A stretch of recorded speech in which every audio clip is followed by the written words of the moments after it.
एक समूह साहसी लोगों ने घने जंगल में एक भयानक राक्षस खोज निकाला। उसके शरीर पर फैली आंखों से पहचानते हुए वह वही क्रूर राक्षस है जिसे हर कोई लंबे समय से खोज रहा था, जिसे बाई मुकई कहा जाता है। हालांकि भयानक राक्षस को देखने के बाद साहसिक दल घबराया नहीं, क्योंकि उन्होंने पहले से ही जांच के माध्यम से पता कर लिया था कि बाई मुकई को सबसे अधिक डर प्याज के पानी से लगता है। इसलिए टीम ने वहां जाने से पहले अनगिनत प्याज पानी के बम तैयार किए थे। इस समय एक बच्चा प्याज के पानी का बम लेकर तेजी से बाई मुकई की ओर बढ़ा।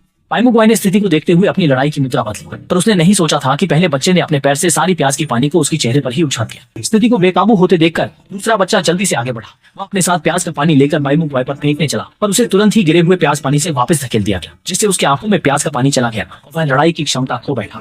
बाई मुकई इस पर कुछ खास नहीं समझता।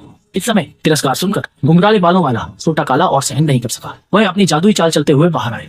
आज के ताकतवर भूसे की नकल करते हुए उसने जोर जोर से हिलाना शुरू किया और सामने वाले 100 आंखों वाले राक्षस ने सोचा कि शायद यह कोई बहुत बड़ा योद्धा है, इसलिए उसने गंभीरता से युद्ध की मुद्रा बना ली। हालांकि छोटे लड़के को इसकी परवाह नहीं थी। उसने मौका पकड़ते ही प्याज का पानी फेंका, मगर अप्रत्याशित रूप से राक्षस ने उसे एक झटके में हरा दिया और वह अपने अन्य साथियों के साथ जमीन पर पड़ा। पास खड़ी लड़की ने देखा कि पूरी टीम हारने वाली है। उसने सभी प्याज का पानी उठाया और राक्षस की ओर बढ़ा, फिर लगातार उसे उठाकर सब कुछ बेमोर को फेंक दिया। लेकिन हैरानी की बात यह हुई कि बेमोर चमत्कारिक रूप से सब कुछ से बच गया।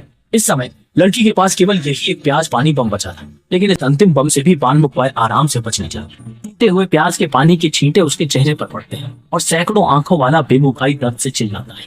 जैसे ही जंगल के ऊंचे स्तर के राक्षस बाई मुकई इस तरह से काबू कर लिया गया। इसके बाद एडवेंचर टीम ने राक्षस को काबू करने वाली किताब लेकर बाई मुकई के सामने जाकर उसे काबू कर लिया, पूरी तरह से उसके अंदर बंद कर दिया। टीम के सदस्यों ने यह देखकर खुशी जताई, लेकिन कहानी अभी खत्म नहीं हुई थी। उन्हें अभी तक तुजान शांग दिमिंग वेई शानियान के ख्वाहिशों से सामना करना होगा और इस राक्षस को बुलाने के लिए उन्हें लगातार उसका अपमान करना होगा। इसलिए टीम उस राक्षस के पहाड़ में पहुंच गई और अपनी अपनी क्षमता दिखाने लगी। जा रहा हूँ, जल्दी आओ। बहुत देर तक गालियां दी, लेकिन फिर भी राक्षस प्रकट नहीं हुआ। इसलिए घुंघराले बालों वाला छोटा काला ने कहा कि वह आएगा।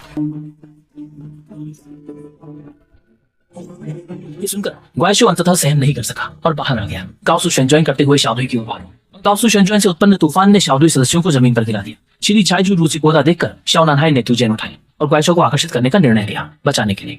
टीम के सदस्य सच में गुस्से भरी गालियों के बीच राक्षस ने छोटे लड़के का पीछा किया और भयावह हमला तुरंत बड़े चूहे को बीच में काट गया। लेकिन जैसे ही लगा कि राक्षस वापस लौट आएगा, छोटा लड़का बस जान बचाकर भागने लगा। इस समय पास खड़े सदस्यों ने यह देखा और गुस्से में हंसते हुए गालियां देनी जारी रखी। लड़के समय के अंतर का उपयोग करके सफलतापूर्वक राक्षस को इस मौके का फायदा उठाकर समय का अंत करना है। लड़के को जाल बिछाने दिया। जब टीम के सदस्यों की जिंदगी मौत का सवाल था, लड़के ने फिर से राक्षस को गुस्से में डाला, उसे अपनी ओर आकर्षित किया। तेज गति से घूमता हुआ ग्वाइशो जमीन से टकराया और बेहोश हो गया। अगले ही पल उसे जमीन पर रखी टूचान ने तुरंत शीशो कर दिया। शाओदुई के सदस्य मैन ने फिर से एक ग्वाइशो को काबू कर लिया, लेकिन किताब संग ब्याओशी को देखकर उन्होंने समझा कि रेनबो अभी पूरा नहीं हुआ है। टूचान खुलने के बाद सच में उन्होंने फिर से एक जाओ फैन मूल्यन दे ग्वाइशो को देखा। टूचान चंग जेशी के जरिए शाओदुई के चंग युआन मैन ने लियाओ चेदाओ फैन मूल्यन सफाई पसंद है, बस उसे गंदा कर दो और फान मुबारक को वश में कर दो। इसलिए उन्होंने तरह तरह के रंगीन पेंट लाए और इस बार सचमुच छोटा काला सबसे ज्यादा भाग्यशाली था। वह आकाश में मछली की छड़ी को बार बार लहराता रहा, ऊपर का सफेद कपड़ा लहराता रहा।